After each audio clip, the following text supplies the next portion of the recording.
Naftali Bennett is Israel's Minister of Economy and member of the Security Cabinet and joins us now from Tel Aviv. Mr. Bennett, first, let's start with the letter from the Supreme Leader of Iran. Do you think that is sincere or meaningless?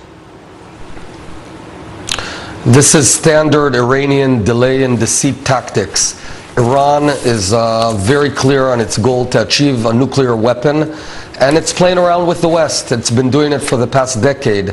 I'll just remind you, Iran violated 6 consecutive United Nations Security Council resolutions, and they just are laughing about the free world, and they're progressing while we're fiddling around. What type of agreement would you trust, and what do you expect the Prime Minister to tell the members of Congress, at least those who are not boycotting his speech?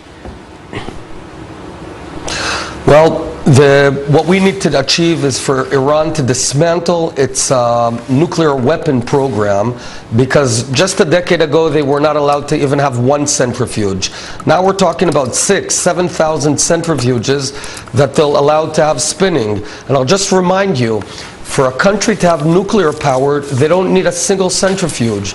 Canada has nuclear power without centrifuges. Switzerland, Spain, and 20 other countries. Why do they need these centrifuges? Only because they want to acquire a nuclear weapon.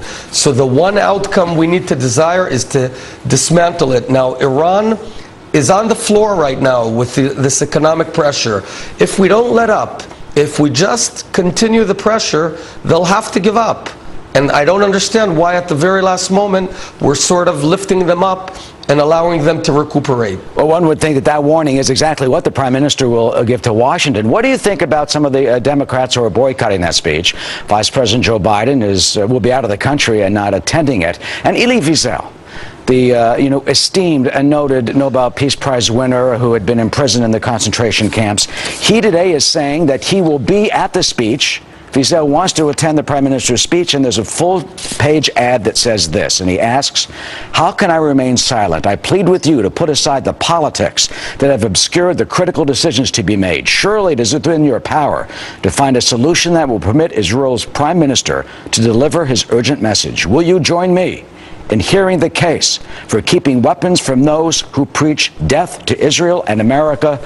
Finally, Mr. Bennett, how can American politicians, do you think, respond to Elie Wiesel's heartfelt plea?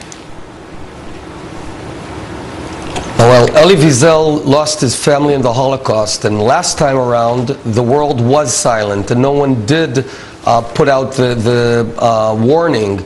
This time we won't be silent. I will not apologize for fighting for the very existence of Israel. I will not apologize for telling the truth about Iran, even if some people want to ignore it. I will not apologize for defending the free world against the Middle East going nuclear. Just imagine if ISIS, Iran, Hezbollah, Hamas, Egypt, Saudi Arabia all go nuclear.